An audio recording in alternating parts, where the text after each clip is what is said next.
After a scintillating win for the Terriers, I'm joined by Jalen, Jordan, and Chauncey Hawkins, and we'll start with number 4. He rolled his ankle. You're okay, I hope. Yes, sir.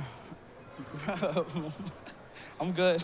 All right, well, we're going to get you off your feet in a hurry. You were 3 for your last 26 shots coming into this game, and you were on fire from start to finish. What changed for you today?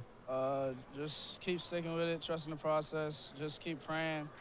I knew that I played well earlier in the year, and everybody goes through slumps, so I just made sure that I got out of it. And thank you to the help of Jalen and everybody else on the team. I was able to do that. Yeah, we'll talk to him in just a second. Now, you guys had a sizable lead first half. You were up 14. You took an 11-point advantage into the locker room, fell behind, and were able to tough this one out. What happened?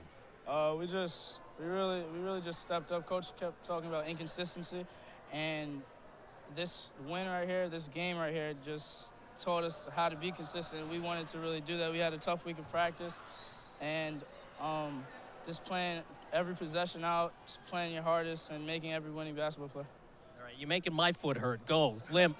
Chauncey Hawkins. Let's turn over to Jalen Jordan, who had the hot hand today. Big free throws down the stretch, young man. Yeah, definitely. I just wanted to focus on free throws a little bit more.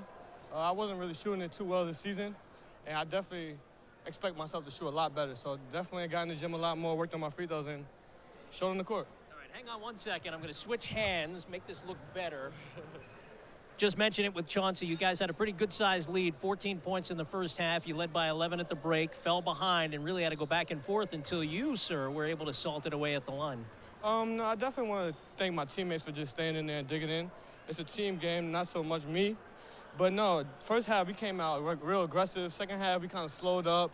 They kind of set the tempo, and we just had to lock in. That's how we play. Definitely we play a real gritty, tough game. And towards late in the second half, we just locked in and scored more. Owen and LaRose got hot for them. How did you finally figure out a way to stop them? Well, just try to keep the ball out their hands as much as possible. They definitely hurt us on the pick and rolls, and we just have to do a better job on ball screen defense. But other than that, we just dug in. Late in the second half, we really just dug in on them and not let them score as much. You've got a 5-game road trip that'll start on Monday at LIU, Battle of Brooklyn. How important was it, number one, to get this win today? Oh, this game's always important to win. We want to win as much as possible, definitely. But these next 5 games are going to be tough for us.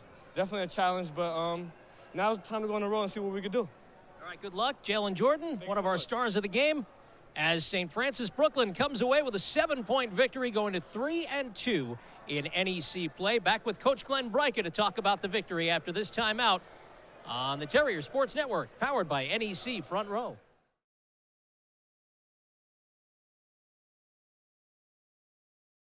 Back here after a 7-point St. Francis Brooklyn victory, Marc Ernay now joined by the head coach, Glenn Braica, and you and I both aged about 7 years in that second half. Yeah, it's rough. It's rough. They were balling, though, today. This is like Rucker Park in the second half.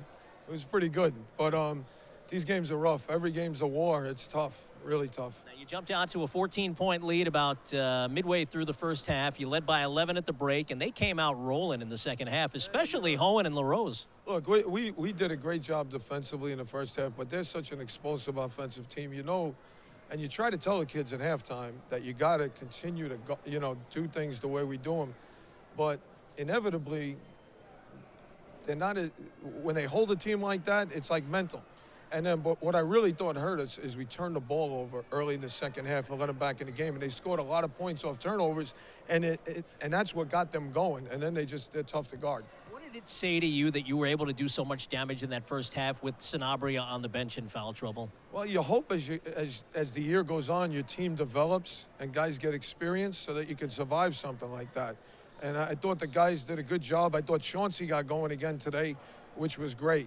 And I think, maybe getting in there early when Glenn picked up the fouls might have helped him, and he did a great job. You and I had talked about that after practice on Thursday. You said just have to let him shoot it out, and he came out on fire. Yeah, I'm not worried about his offense. Everybody else is. He is. I'm not. I just want him to guard and take care of the basketball. He's a terrific offensive player. Nobody shoots great every game throughout the season, so you're going to go through some peaks and valleys, but I told you he was going to get it back, and we just want him to guard and take care of the basketball to make him a complete player. For the record, I never doubted you for a second. Talk to me about Jalen Jordan and the hot hand at the line today. Well, he was on fire, and thankfully, we were able to get him the ball late in the game, and he was able to ice the game on the free throw line.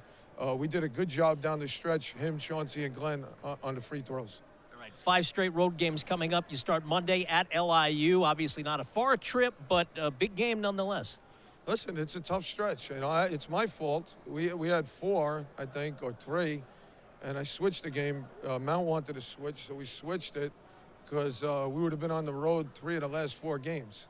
So it's a gamble. But now we gotta lock in and try to come out of this in decent shape. It's hard. You know, these games are wars. You just got to be ready every day and give yourself a chance to win. Given what's ahead for you now on the schedule with the 5 away games, how critically important was it to get this win today? It was really important. They're a really good team. You know, they're the leading offensive team in the league. I think maybe the top rebounding team or one of. And they're playing really well. They got a lot of firepower. So, and it was a home game. So it was really, really important.